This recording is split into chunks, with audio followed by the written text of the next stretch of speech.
ผู้ฟังกำลังให้เกียรติรับฟังสถานีวิทยุเจียงใหม่มหานคร FM 107.25 เมกะเฮิรตซ์อันดับต่อจากนี้ไปเจิญอู้จ๋ากำเมืองกับดีเจคำเพชรเจ้า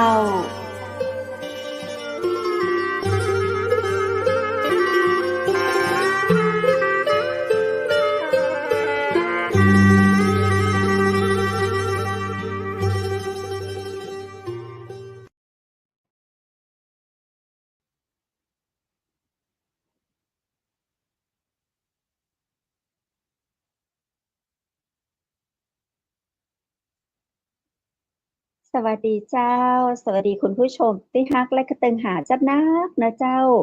ยินดีต้อนรับเข้าสู่รายการอูจากกำเมืองตังเจียงใหม่มหานครแพร่ภาพออกอากาศจากอาคารวังสิงคำอำเภอเมืองจังหวัดเจียงใหม่เจ้าคุณผู้ฟังและคุณผู้ชมเจ้าปีกมาปากับข้าเจ้าดีเจคำเพชรเจนเกยนะเจ้าป้ากัน2 ทุ่มถึง 3 ทุ่มจะอี้เนาะกูวันจันทร์จนถึงวันศุกร์เจ้าและวันนี้กับวันศุกร์แล้วเนอะวันศุกร์ที่23เดือนกันยายน2565คุณผู้ชมเจ้าวันเวลาก็ผ่านไปเว้ยขนาดตะปะปะตันเนี่ยหยังพอกอยล็อกสิ้นสัปดาห์แหมแล้วนะเจ้าวันนี้วันศุกร์กินข้าวแรงกันแล้วมาอู้มาจากกับเมืองกับข้าเจ้าดีเจคำเพชรเจ้ามีเรื่องราวดีๆมาเล่าสู่กันฟังเช่นเคยเจ้าในวันจันทร์วันอังคารวันพุธเราจะเป็นในเรื่องของหลักการวิชาการนะเจ้าเนาะก็วันพฤหัสบดีจะมีในช่วงของดีเจป้าแอลดีเจอู้ไปเรื่อยนะเจ้าไปขอไปกอยไปอะหยังเห็นอย่างกันมาก็มาเล่าสู่กันฟังเช่นกันละเจ้าวันนี้ปากันในวันศุกร์นะเจ้าเฮาปากันในวันศุกร์ที่23เดือนกันยายน2565วันนี้นะเจ้าข้าเจ้าจะพาคุณผู้ชมไปชมบรรยากาศการแข่งดนตรีโฟกซองละอ่อนนักเรียนนะเจ้าหลายโรงเรียนเพิ่นมากันเป็นหลายอำเภอเนาะแต่ว่าที่ข้าเจ้าได้ยินได้ก่อยได้ฟังมานั้นตึงอำเภอขุนยวมตึงอำเภอแม่เสลียงตึงอำเภอศพเมยเจ้าร่วมประกวดร้องเพลงเล่นโฟกซองนะเจ้าเป็นละอ่อนจากโรงเรียนต่างๆเนาะมากถึง75วงนะเจ้าเข้าร่วมการแข่งขันต่อเนื่องจากเมื่อตะวานี้นะเจ้าเนื่องในงานแสดงมุทิตาจิตเนื่องในวันเกิดเจริญอายุวัฒนมงคลโดยลูกศิษย์เจ้าจัดให้ในวันคล้ายวันเกิดของพระอาจารย์รัตนยาโนหรือว่าพระครูอนุสนธิประชาธรนะเจ้าก็ขออนุโมทนาสาธุกับลูกศิษย์ลูกหาทุกท่านตัวยนะเจ้าที่มีจิตเคารพครูบาอาจารย์นะเจ้าร่วมมอบหอประชุมนะเจ้าที่โรงเรียนบ้านจำแจ้งให้กับทางโรงเรียนตัวยนะเจ้าซึ่งเราก็ได้เอาภาพมาให้ชมไปเมื่อตะวานนี้นะเจ้าและวันนี้ก็จะเป็นบรรยากาศการแข่งขันดนตรีโฟกซองโอกาสนี้เราไปที่งานแข่งโฟกซองกันเลยนะเจ้าเชิญเจ้าเชิญเจ้าเชิญเจ้าเชิญตัวมาเลยเจ้ามาแอลมาพอมากอยตัวกันเจ้าวันนี้มีแสดงโฟกซองนะเจ้าแข่งขันโฟกซองในงานมุทิตาจิตหลวงพ่อพระอาจารย์รัตนยาโนเจ้า75วงกันเนอร์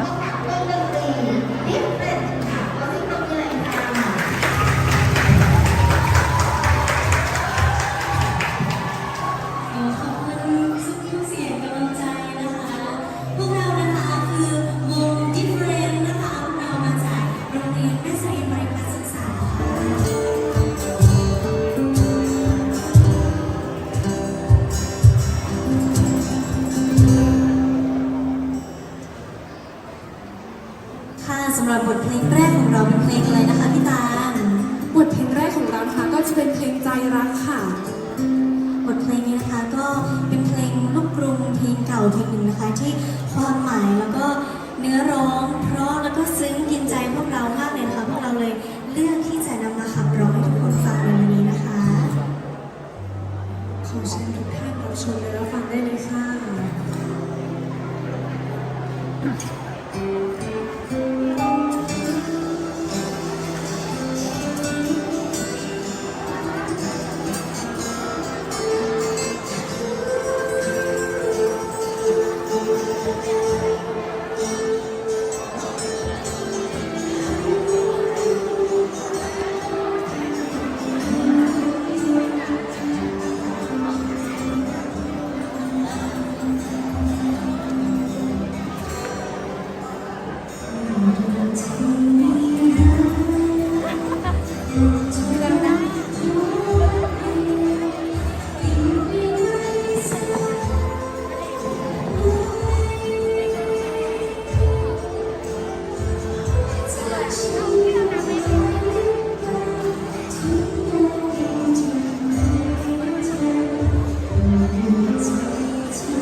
เป็นไงกันบ้างคะพร้อมไหมคะทุกคน ค่ะต่อไปนะคะเราก็จะมา enjoy มา dance โจโจกันในเพลงต่อไปนะคะเพลงอะไรคะพี่ตาล สาวอีสานรอรักค่ะ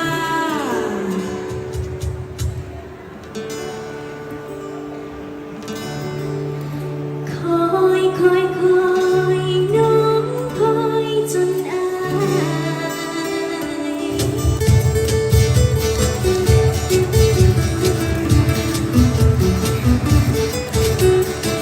น้องเป็นสาวคนกันยังเคยมีแฟนบ้านอยู่แดนอีสาน น้องเป็นสาววัยอ่อนได้แต่น้องเป็นแค่ยามเมื่อเล่นกันหวานจะมีชายใดให้ได้มาเติมจะมีชายใดให้ได้ต้องการยิ่งได้นานๆไม่มีมาเลยน้องเป็นสาวบ้านตาเช้าไปไหน พี่อยู่มองน้ำใต้ตาหากจะเดินก็เดินแต่ไกลสาวอีสานมองไปดูใจเป็นไรคอยหาผู้ชายที่หัวใจคอยหาคอยมีน้องมีคอยน้องคอยจงตาย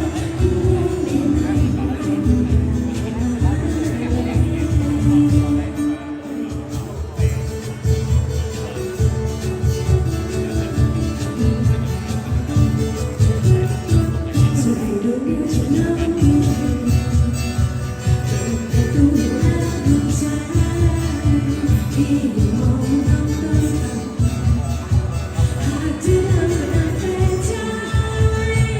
สาวอีสาน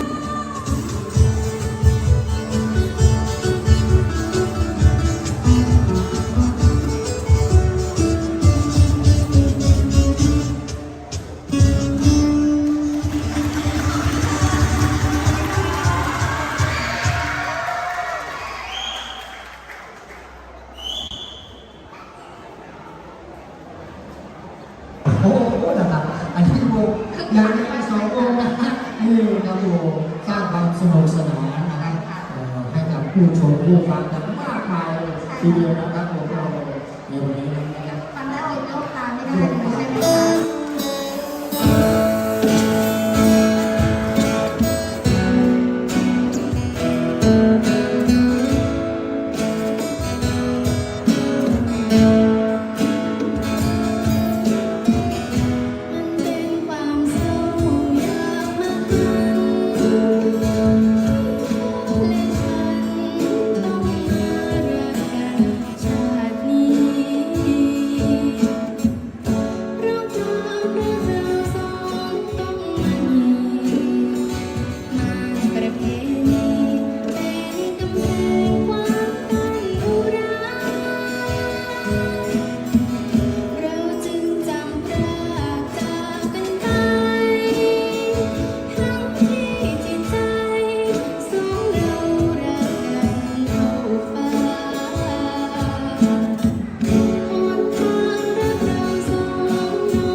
ลื่นค่ะ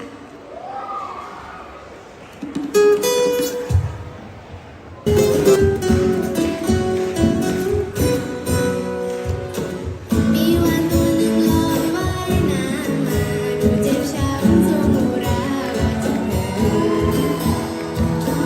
มันพยายามตามแรงรักใครอย่าทำให้ใจต้องเจ็บและโปรดจงถึงไปมองตัวคงไม่เข้าใจเพราะฉันเป็นฟ้าที่เกิด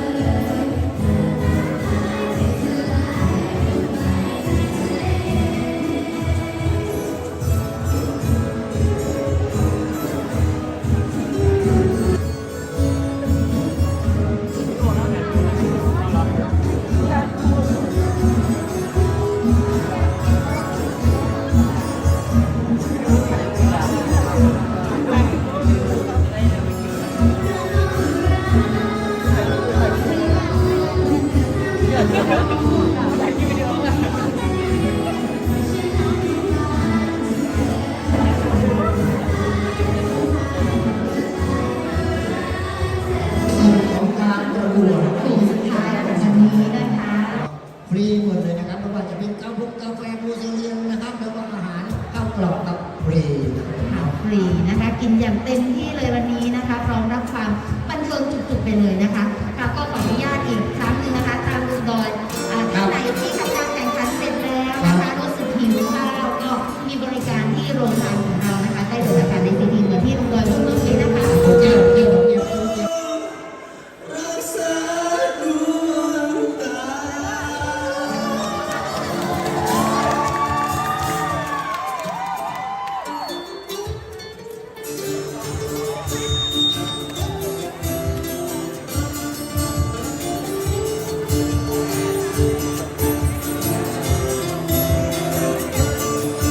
ดวงตาของฉันมันมืดมิดแต่ชีวิตฉันยังไม่มืดมนในความรักยังเคยมีมั่นคง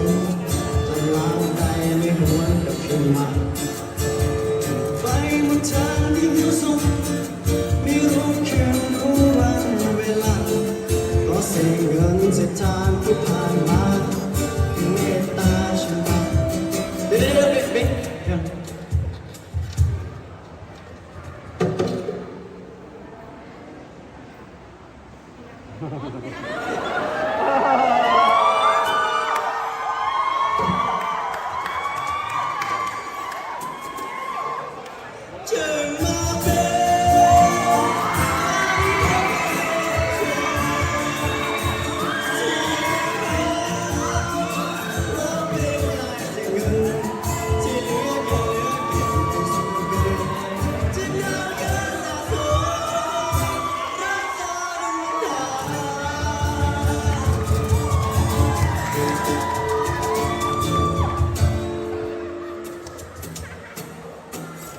วคุณผู้ชมเจ้า ตอนนี้เขาอยู่ที่โรงเรียนมิตรภาพจอมแจ้ง 193 มาชมการประกวดโฟกซองนะเจ้า วันนี้มีนละออนนักเรียนมาแข่งโฟกซองเก่งๆ ทั้งนั้นเลยนะเจ้า มีมามากถึง75วงเลยเจ้าคุณผู้ชมเจ้าซึ่งเราก็จะมีเงินรางวัลนะเจ้า10,000 บาทสำหรับ 10,000 บาทนี้เปิ้นก็จะแยกเป็นรางวัลเนาะรางวัลที่1ได้ 5,000 บาทรางวัลที่2ได้ 3,000 บาทรางวัลที่3ได้200สุมาตาเจ้ารางวัลที่3ได้ 2,000 บาทเจ้าและวงดนตรีที่เข้าร่วมแข่งขันก็วงเลยนะเจ้าก็จะได้ค่าน้ำมันปิกวงละ500 บาทเจ้าคุณผู้ชมท่านนี้เป็นคุณครูนะเจ้าคุณครูซึ่งเป็นคณะกรรมการในการประกวดโฟกซองในครั้งนี้คุณครูก็ได้มาคอมเมนต์นะเจ้าผู้เข้าประกวดเนาะในส่วนที่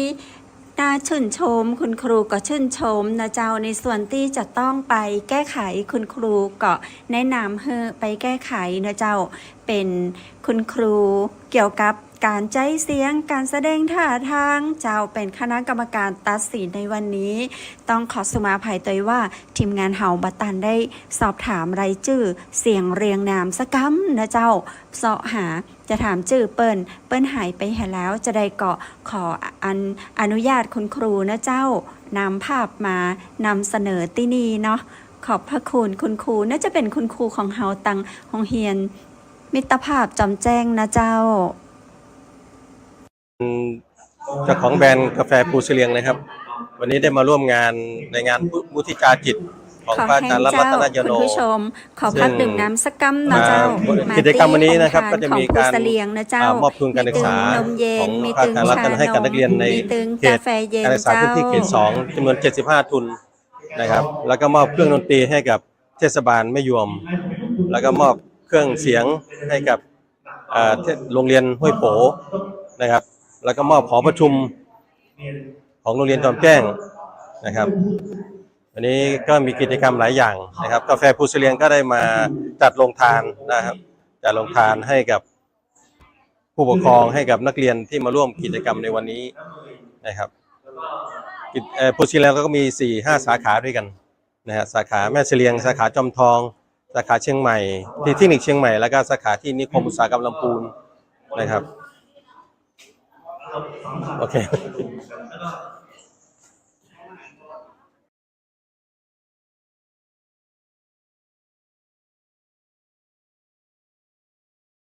นายโกเมศซ่อนกลิ่นนะครับซึ่งมาร่วมงานในงานพุทธิยาจิตของพระอาจารย์รัตนยโนนะครับหรือพระครูอนุสรณ์ประชาธรนะครับกิจกรรมในการแสดงมุทิยาจิตของพระอาจารย์รัตนยโนในวันนี้นะครับจัดที่โรงเรียนจอมแจ้งมิตรภาพนะครับที่อำเภอแม่เสลียงนะครับกิจกรรมก็มีหลายอย่างนะครับก็มีประกวดโฟล์คซองนะครับของโรงเรียนต่างๆในเขตพื้นที่การศึกษาเขต2นะครับแล้วก็มีการมอบทุนการศึกษาให้กับนักเรียนที่เรียนดีและยากจนของเขตพื้นที่การศึกษาเขต2จำนวน75ทุนนะครับแล้วก็มีการมอบเครื่องดนตรีให้กับเทศบาลแม่ยวมใต้นะครับมอบเครื่องเสียงให้กับโรงเรียนห้วยโผนะครับแล้วก็มอบหอประชุมวันนี้มีการมอบหอประชุมที่พระอาจารย์รัตนยโนได้สมทบทุนสร้างหอประชุมอนุสรณ์ประชาธรสัญญานุสิทธิ์นะครับที่โรงเรียนจอมแจ้งมิตรภาพแห่งนี้นะครับวันนี้ก็มีกิจกรรมเยอะแล้วก็มีกาแฟภูสิเลียงนะครับซึ่งเป็นต้นกำเนิดของพระอาจารย์รัตนยโนเองได้ทำขึ้นมานะครับแบรนด์ภูสิเลียงนะครับเราก็มีอยู่ 4-5 สาขาด้วยกันนะสาขาแรกก็คือสาขาที่อำเภอแม่เสลียงนะครับที่หน้าถ้ำนะสาขาจอมทองสาขาที่เทคนิคเชียงใหม่แล้วก็สาขาที่นิคมอุตสาหกรรมลำพูนนะครับวันนี้ก็มาทำโรงทานนะครับวันนี้เราไม่ได้ยกเครื่องมานะครับเราชงสำเร็จมาจากที่เชียงใหม่เลยวันนี้นะครับก็มีน้องๆของโรงเรียนบ้านจอมแจ้งเนี่ยนะครับได้ช่วยเป็นจากการเสิร์ฟจากการกดให้กับผู้ปกครองนักเรียนนะครับของโรงเรียนที่มาร่วมงานในวันนี้นะครับร่วมแสดงต่อในเรื่อง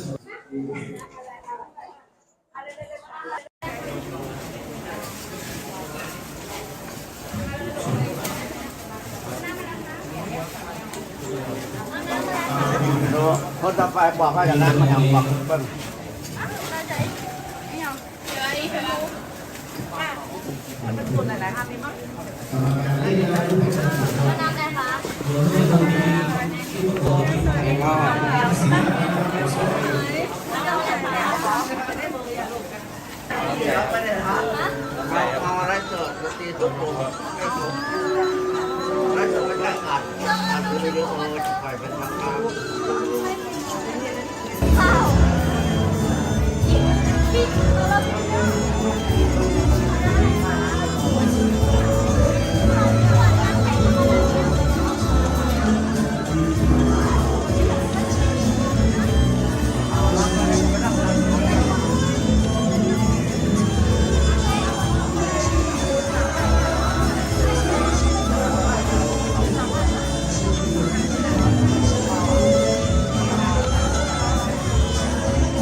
วัสดีครับผมครับผม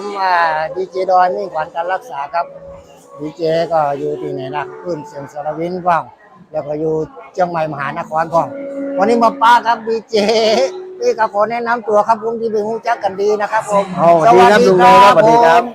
ครับผมนะครับชื่ออะไรวะ แกงโฮก ลุงแกงโฮนี่เสียงมาเมื่อไหร่ เมื่อ10 ปีที่แล้วนี่เขาจำผมได้อยู่ โอ้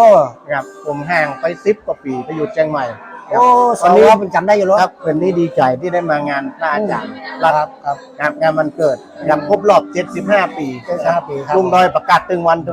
ไม่สาเลียงผูกกันเบ้อเบ้อ แล้วก็นี่เจ็ดห้าเป็นไง ครับ แล้วก็ แต่วันนี้ก็แบบมีแข่งอันพวกซองตัว สองตัว กันพอดีเตรียมการปีนี้เตรียมการได้น้อยแค่บางทีวันตั้งแต่วันที่5มาพออู้กันกับพระอาจารย์ว่า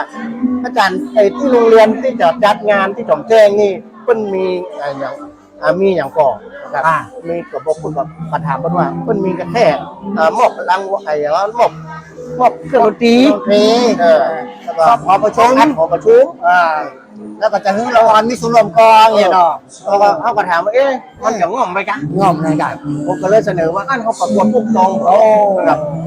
ปีนี้อาจารย์ว่าเขาถ่านะครับเขาถ่าว่าเอาเลยโทรมาหานะครับลุงน้อยทำสปอร์ตนะครับทำสปอร์ตได้ที่วันเนี่ย15 วัน15 วันนะครับแล้วก็ได้วงดนตรีมาประมาณ10 วงอ่ะนะ 10 วงปีนี้รางวัลอาจจะน้อยนะครับรางวัลที่1แค่ปันก่อนนะครับปันนะครับถือว่านับสำหรับที่นี่ ได้การลดแถม500แล้ว ครับได้ลดแถม500กับต่างหากเดี๋ยวปีหน้าถ้าผมยังอยากผลักดันเรื่องนี้เพื่อมันเป็นพูดท้องว่าคือจอมแจ้งนี่เป็นส่วนรวมที่แข่งพวกดองของสายใต้เนาะถ้าอยากเข้าท่า แล้วอะไรเยาวชนประชาชนออกไปด้วย ครับเอาจะได้เพิ่มรางวัลขึ้นทุกปีนั่นครับปีหน้าอาจจะไม่ใช่เงินเขาอาจจะเป็นกีตาร์โปงหรือว่าเป็นเครื่องดนตรีเครื่องนอนครับอันนี้ฝากไว้กับน้องๆกันแล้วกันครับเนาะลุงดอยว่ามันเข้าท่าป่ะ เขาท่าครับอันนี้เราไม่ช่วง ตะกี้ทั้งหมดนะ มาหมดเลยเนี่ยมาขุนยวมซบมือละน้อยเสียงป้าโรค4 อำเภอละ แต่ละคนนี่ปล่อยลวดลายกันเดี๋ยวปีหน้าถ้ารางวัลมันนับนะมันจะม่วนกว่านี้ครับผมคิดว่ามันจะต้องสุดยอด เขาจะหันด้านหลังเนาะเราหมุนไปแล้วหันก็ด้านหลังวันนี้ก็มีดีเจไก่เพชรอาไทยดีเจคำเพชรด้วยล่ะคนมาจากเชียงใหม่มหานครด้วยเข้าใจเพื่อนว่านะเขาเชื่อเพื่อนได้ประชาสัมพันธ์ทั้งหลายนี่ทั้งหลังเขาเนี่ย ทีแรกคำนี่นะมันเสียอย่างเดียวทีแรกคำนะมันลูกควายอันนี้เล่าขวัญเอาเล่าขวัญมาเลยครับบุลี่กันหน่อยบุลี่ มันมาขวายหรอกขวายผมวันนี้ครับก็มันมีงานที่มาด้วยคือบรรยากาศเนี่ยผู้รักผู้ใหญ่มาทุกอย่างก็เนี่ยของขวัญผู้ใหญ่ของขวัญผู้สูงอายุของขวัญเยาวแก่กับเยาวชนเดี๋ยวมีไอ้ทุนการศึกษา75 ทุนทุนละเธอว่ะทุนกี่บาททุนเยอะไหม อันนี้ยังผมยอดนะ เก็บข้างในอยู่ ก็อาจจะอยู่ทางในครับ คือไปทุนการศึกษาก็แล้วกัน75 ทุน 75 ทุนก็จะน่าพอครับก็จะเซลไว้พอตอนนี้กรรมการลูกศิษย์วงดนตรีผู้เสลียงกำลังเล่นอยู่เป็นการร่วมตัว แล้วศิษยานุศิษย์จากสวนบูรณะธรรม ตอนนี้นี่คุณเจ้าก็มาแล้วก็มีลูกศิษย์ลูกหาจากสวนบูรณะธรรมครับอันนี้คือผู้สนับสนุนอย่างเป็นทางการทั้งหมดเลยนี่นะครับครับตัวนี้นะอันนี้มาจากสวนบูรณะธรรมเนี่ ผู้ ย สนับสนุนอย่างเป็นทางการ ผู้สนับสนุนอย่างเป็นทางการปากก็ว่าถูกรางวัลกันนักกันตัวเนอะ75กับ75น่ะเป็นประกาศตึงวันสู้เขาบ่ได้กันกะเฮ้ยทางกับอัน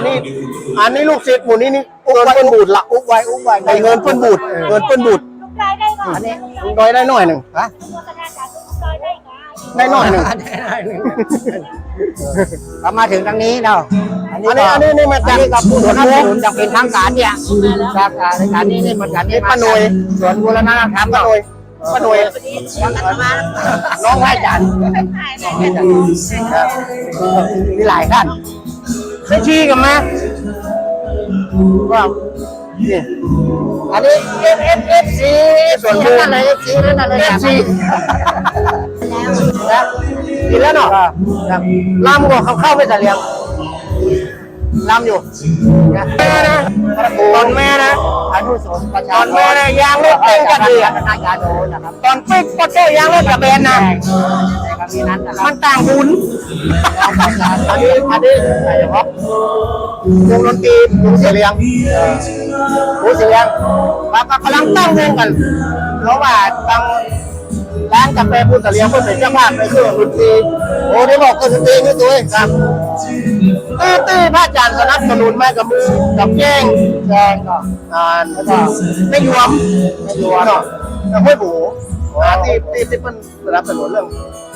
เครื่องดนตรีเนี่ยนะดนตรีครับพระอาจารย์ชอบในเรื่องดนตรีตอนเป็นคารวะครับก็เป็นครูที่นี่หรอกครูที่นี่ยังบอกนะองค์เรียนนี่นะเป็นต้นตระกูลของเพื่อนต้นตระกูลของพระอาจารย์ที่เพิ่นสร้างเพื่อนบริจาคที่โดยโรงเรียนแกงเนี่ยต้นตระกูลบริจาคตอนนี้กำลังสร้างหอประชุมอย่างสร้างเลยต่างๆทั้งหมดครับอย่างนี้เนาะก็เลยว่าครับพ่อน้องว่าพ่อน้องไงเนาะการไหว้บรรลุเป็นสร้างลูกหลานก็ต้องมาเสริม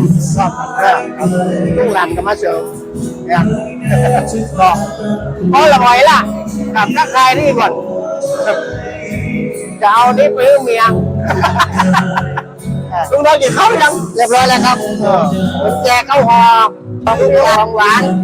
ข้าวสมข้าวซอยก็มีหมดครับแต่อยากกินฟรีกันวันนี้นะม่วนกันหมายว่าตีมยังเหมาได้โคตรด้วยนั่นน่ะโครงการโครงบุญ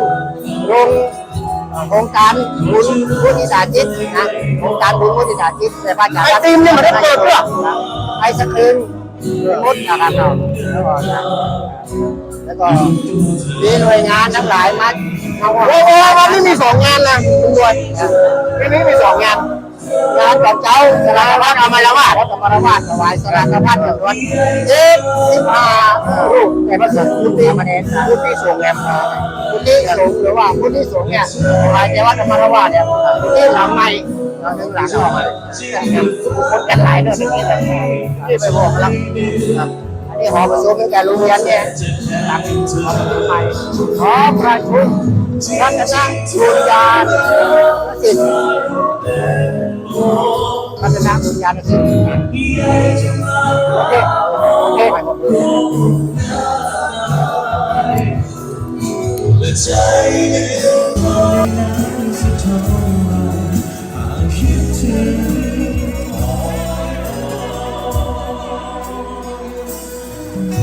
จะพูดเรื่องเธอทั้งตัวไม่อยากให้ไว้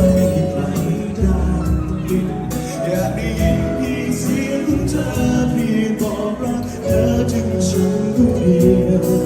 หมดอารมณ์ทนไปไม่ไหวใจมันไม่รู้ว่ามีเธอต้องการใจโอ้ยโอ้ยโอ้ยคิดถึงใจเธอ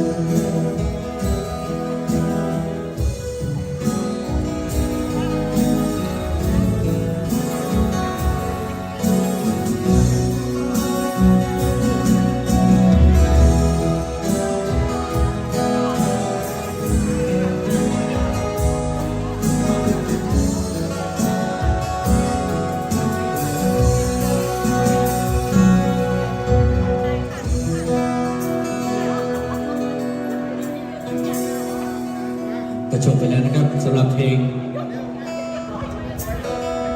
โอ้ยเอาการน้ำมันรถปิดอย่างใหม่ครับเจอเลยครับ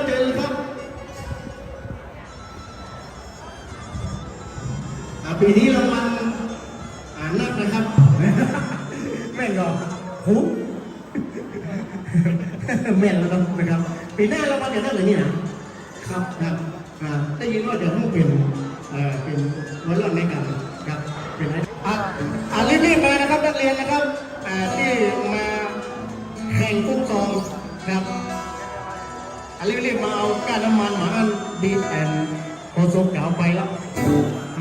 ช่วงนี้ยังมามีด้วยนะมามีก้านน้ำมันกับนี้นะครับเรียนเชิญ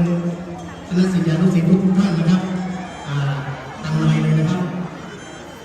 แล้วผลการประกาศประกวด ทีมงานวงไหนครับ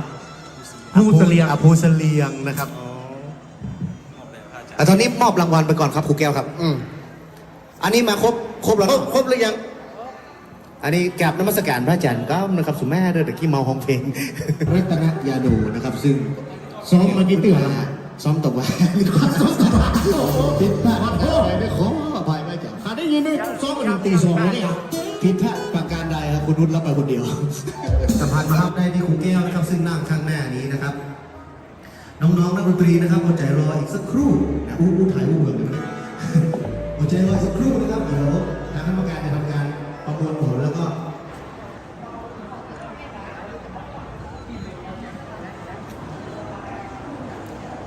ค่ะลำดับต่อไปนะคะเด็กชายอาชิระจอมทองอนุบาล 3 โรงเรียนกฤษณพันธ์เด็กหญิงปวีธิดาอัคทุโนชั้นประถมศึกษาปีที่ 1 โรงเรียนอนุบาลทางทิพย์เด็กหญิงกฎชมนสุธรรมชั้นประถมศึกษาปีที่ 1 โรงเรียนอนุบาลบ้านโป่งเด็กชายทิติพัฒน์ตุ้ยสารชั้นประถมศึกษาปีที่ 1 โรงเรียนอนุบาลทางทิพย์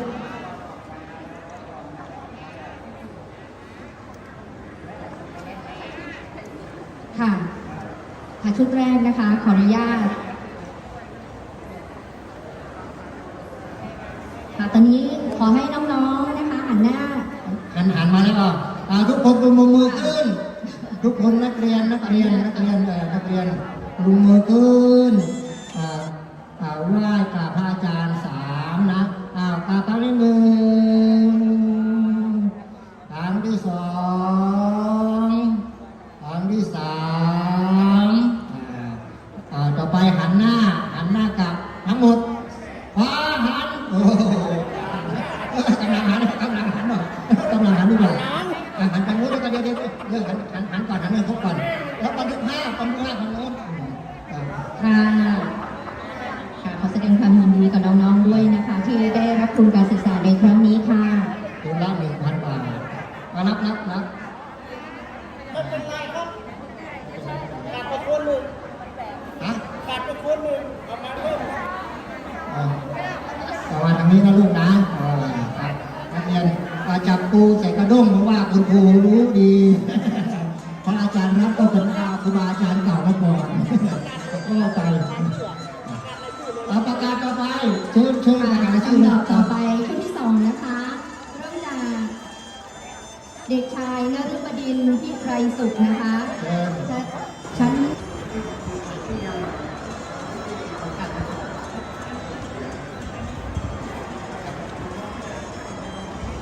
ค่ะ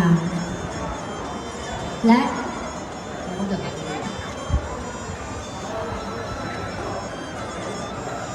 ครับผมเดี๋ยวจะค่ะขออนุญาตนะคะและอีก1 คนนะคะเด็กชายทิมวายุธรรมเนียมต้นค่ะนักเรียนชั้นมัธยมศึกษาปีที่ 5 โรงเรียนแม่เสรียงบริหารศึกษาค่ะขอเชิญด้านหน้าเลยนะคะ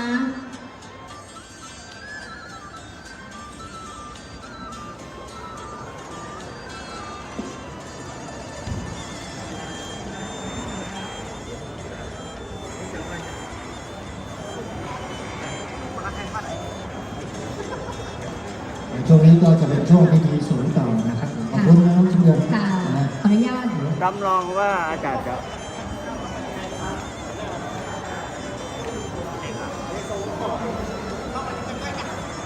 ค่ะตัวแทนจากเทศบาลตำบลแม่ยวงนะคะตอนนี้ขออนุญาตส่งไมค์ต่อให้กับพิธีกรต่อไปนะคะขอบคุณมากค่ะขอบคุณมากครับขอบคุณมากเลยนะคะสำหรับพิธีกรจากเทศบาลแม่ยวงนะคะสวัสดีครับผมนายพิมอายุธรรมเนียมต้นครับนักเรียนชั้นมัธยมศึกษาปีที่ 5 ของโรงเรียนแม่เสลียงบริษัทศึกษานะครับวันนี้ผมรู้สึกดีใจมากๆเลยนะครับที่ได้รับทุนจากพระอาจารย์รัตน์นะครับผมจะนำไปต่อยอดอย่างดีเลยนะครับขอบคุณครับ สวัสดีค่ะ หนูชื่อเด็กหญิงทันชนกธานาค่ะ มาจากโรงเรียนเทศบาลตำบลมาจากโรงเรียนบริพัตรศึกษาค่ะ ตอนนี้เรียนอยู่ชั้นมัธยมศึกษาปีที่2/7ค่ะ รู้สึกเป็นเกียรติมากค่ะที่ได้มารับทุนที่โรงเรียนบ้านจอมแจ้งมิตรภาพค่ะ ทุนที่ได้รับอันนี้ก็จะเอาไปใช้จ่ายในการศึกษาต่างๆค่ะ แล้วก็จะเอาไปใช้จ่ายในเรื่องของการเรียนการศึกษาหรือซื้อของอะไรพวกนี้ค่ะ ขอบคุณค่ะ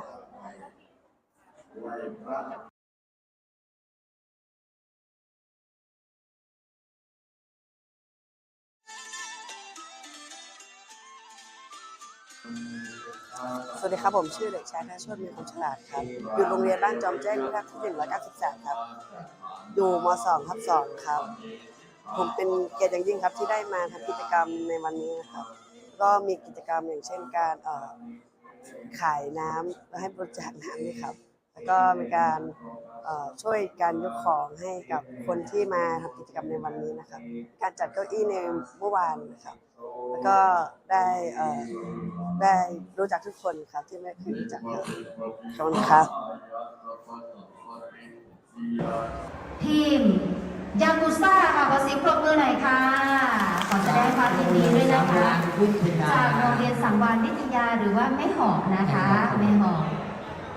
มาถ่ายภาพด้านหน้าเวทีที่เป็นดอกบัวตองนะคะที่อยู่บนดอยแม่หอกกราบนมัสการพระอาจารย์นะคะพร้อมกันครั้งหนึ่งตามไปครั้งที่1ครั้งที่1ครับครั้งที่2ครั้งที่3ขอบคุณมากครับที่ฟังเพลงด้วยครับ ชื่นใจมากเลยนะคะลูกหลานค่ะเก่งมากเลยค่ะอันดับ 2ค่ะทีมยากุซ่าค่ะเชิญรับรางวัลนะคะรับมอบรางวัลจากท่านนายกเทศมนตรีเทศบาลตำบลเมืองหลวงใต้นะคะท่านวัยดีเฉลิมพีรศิริวัฒน์ค่ะเก่งมากเลยนะคะรองชนะเลิศอันดับ1รองชนะเลิศอันดับ1ค่ะได้แก่ทีม Six Man ค่ะขอเสียงปรบมือหน่อยค่ะมาไกลครับจากอำเภอพุทธมณฑลครั้งที่2ครั้งที่3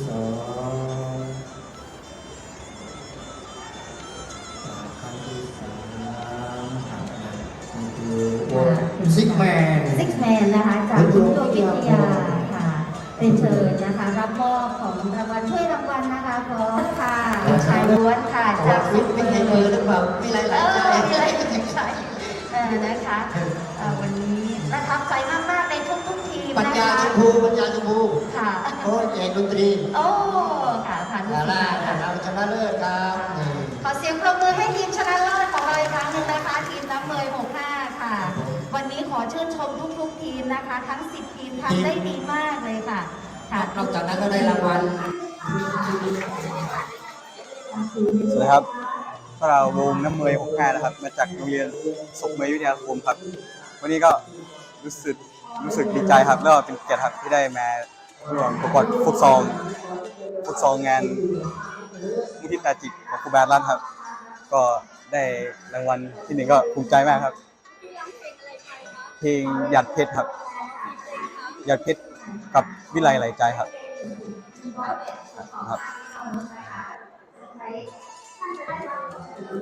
สวัสดีครับพวกเราวงชากุซ่ามาจากโรงเรียนสังวาลวิทยานะครับวันนี้พวกเรามาแข่งขับร้องเพลงโฟกซอง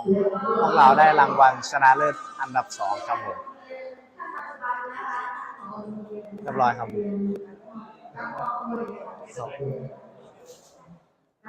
ยังไงอ่ะ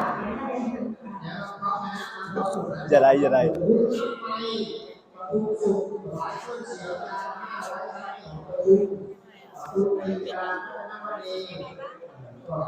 ผมรู้สึกเป็นเกียรติและดีใจมากๆแล้วก็ไม่ได้คาดหวังครับแล้วผมก็รู้สึกว่าพวกเรานั่งทำหน้าทำตากันเมื่อกี้แบบไม่คิดว่าจะได้รางวัลอันนี้แล้วผมก็รู้สึกว่ามาไกลมากๆรู้สึกเป็นเกียรติอย่างยิ่งของเราสวัสดีครับผมชื่อนายพงเทพคุ้มครองนะครับอ อยู่ชั้นมัธยมศึกษาปีที่6นะครับจากโรงเรียนปุญญวิทยาครับวันนี้ได้มาแข่งขันดนตรีโฟกซองที่โรงเรียนจำแจ้งวิทยาก็รู้สึกดีใจครับดีใจและเป็นเกียรติอย่างยิ่งครับที่เราได้เข้าร่วมการแข่งขันโฟกซองที่ทางจำแจ้งจัดขึ้นมานะครับเนื่องในโอกาสงานมุทิตาจิตนะครับของพระอาจารย์รัตน์นะครับรัตนยาโนนะครับผมก็รู้สึกเป็นเกียรติอย่างยิ่งครับที่ได้เข้าร่วมงานนี้ครับได้รางวัลอะไรคะวันนี้วันนี้ได้รางวัลเป็นรองชนะเลิศอันดับหนึ่งนะครับการแข่งขันโฟกซองนะครับของงาน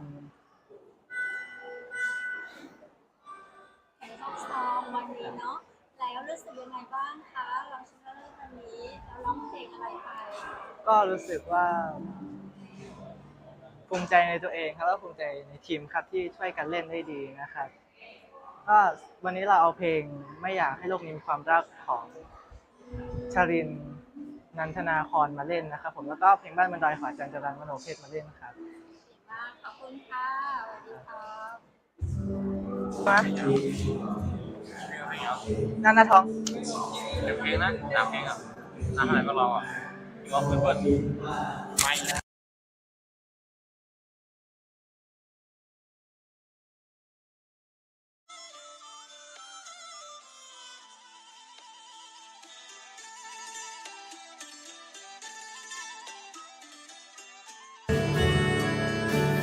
โปรดเมตตารักพี่สักนิดพี่มอบชีวิตอุทิศให้สาวมหาชัยแบกความรักข้ามทะเลมาให้ฝ่าลมและคืนเท่าไรรักจึงได้ว่ายน้ำข้ามมาถ้าฉลองกับมหาชัยจะคิดทำไมว่าใครเชื่อมความรักไว้ดีกว่าตอบเพียงสักคำว่าไม่รักจะหักใจลาซ่อนตัวตามประสาจะดีซ่อนหน้าห่างไกลเรื่องทะเลนั้นพี่พอรู้แต่เรื่องเจ้าชู้ไม่รู้จะทำฉันใดอย่างทะเลพอแค่นี้ดูได้แต่ความรักเกินครวญใครลึกเท่าไรไม่รู้ยังถึง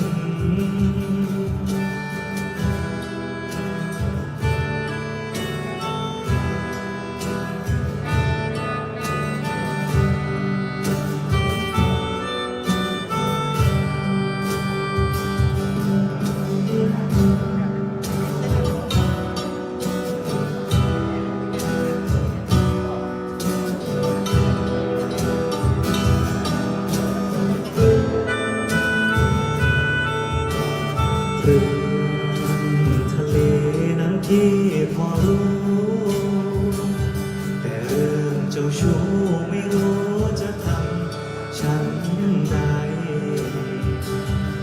อย่างทะเล นี่นะครับเราจะมาร้องเพลงน้องแก้วตารักผมเป็นบทเพลงที่พวกเราช่วยกันประพันธ์กันเองนะครับผมทั้งเนื้อร้องและทำนองเองนะครับก็ขอเชิญทุกท่านรับชมรับฟังได้แล้วครับ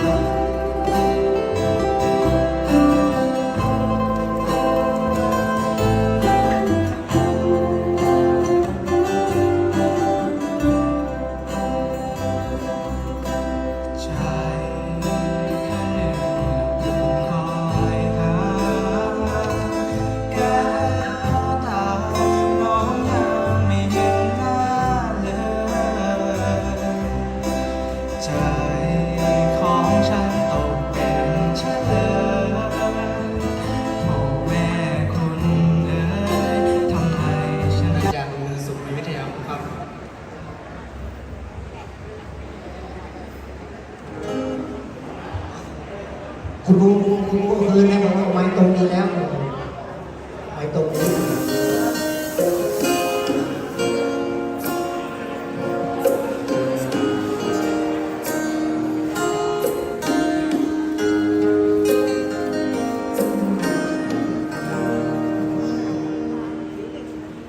เรียบเพลิงเพชรงามน้ำหนึ่งหวานปานน้ำพึ่งเดือนห้าอยากเห็นเกล็ดแก้วแววฟ้าร่วงมาจากฟ้าหรือไรอยากมาแล้วอย่าช้ำโศกปล่อยคนทั้งโลกร้องไห้เป็นแก้วของใสนั้นอยู่ไกลเกินผูกพันแม้ยามพิษอยากจากฟ้าร่วงลงมาฟ้าคงไว้วันดาวเศร้าโศกเศร้ามิอาจกลั้นน้ำตา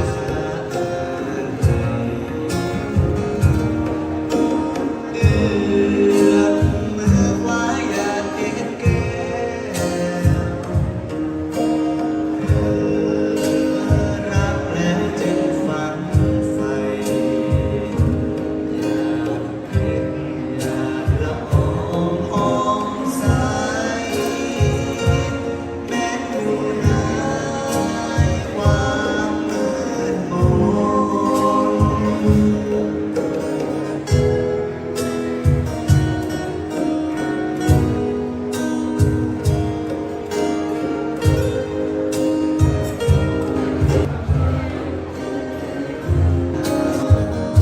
จะจำเอาไว้ว่าวิไลที่น้องไม่เข้าที่จะบอกใครเขาเข้าเรียนแล้วจะละลายใจ จะจำเอาไว้ว่าวิไลที่น้องไม่เข้าก่อนสู่เดิ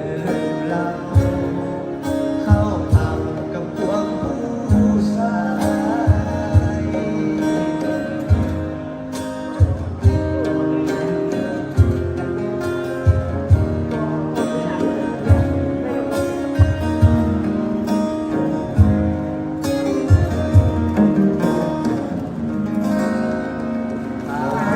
โอ้สมกับแต่ละวันที่มีจริงๆเลยนะเลยจริงๆนะครับสมบูรณ์มาก ม่วนเพลินอกเพลินใจนะเจ้าคุณผู้ชมวันนี้ม่วนใจนะเจ้าได้ยินเสียงเพลงได้มีความสุขได้บุญบารมีมาแบ่งปันกันละกันนะเจ้าคุณผู้ชมเนี่ยส่งรายการให้กับดีเจคำเพชรตังห้องทรงเจ้า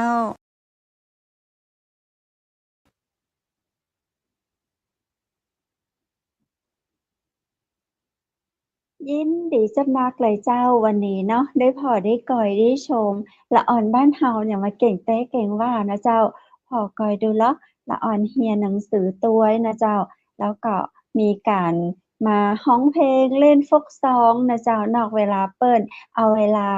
ที่มีนะเจ้าเวลาว่างที่มีมาใช้ให้เป็นประโยชน์กับตัวเก่ามาสร้างความเพลิดเพลินให้กับคนฟังเนาะอนาคตนี้ ซุ้มเสียงแบบนี้นะเจ้าสนับสนุนกันตัวยนะเจ้าขอบคุณตั้งครูบาอาจารย์ทุกคนทุกท่านตัวยเนาะที่ได้ส่งเสริมกิจกรรมดีๆให้กับน้องๆเหล่านี้เจ้า และในวันนี้นะเจ้าพระเจ้าดีเจคำเพชรก็ขออนุโมทนาสาธุ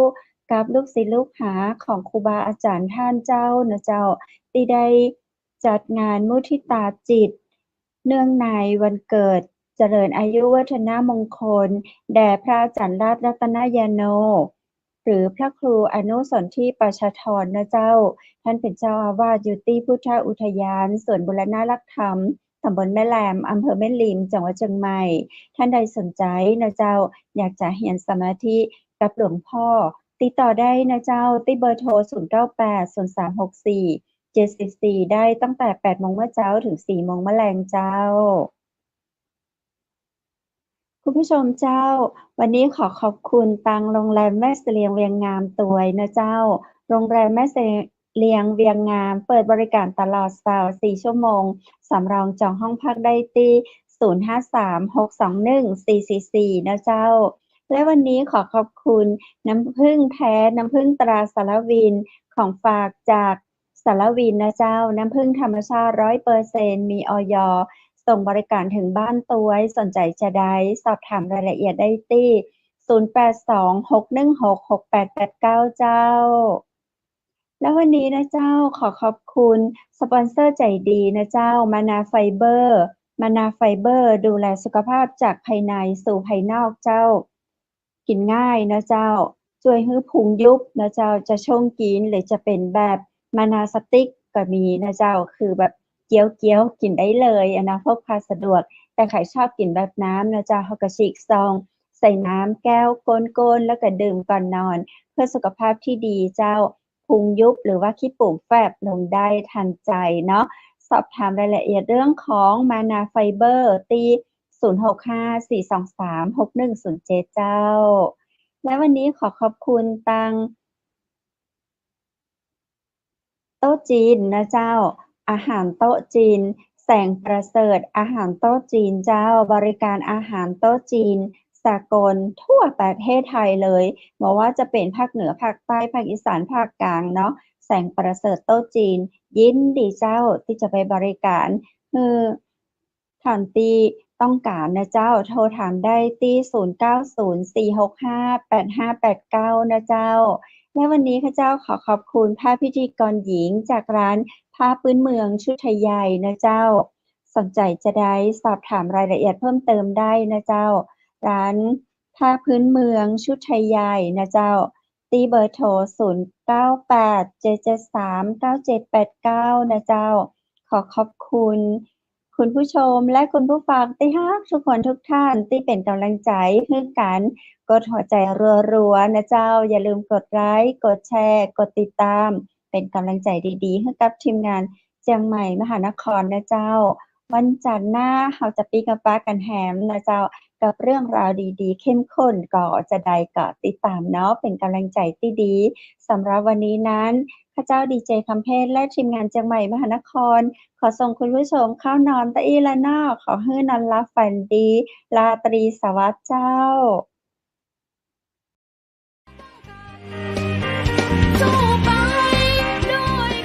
สถานีวิทยุเจียงใหม่มหานคร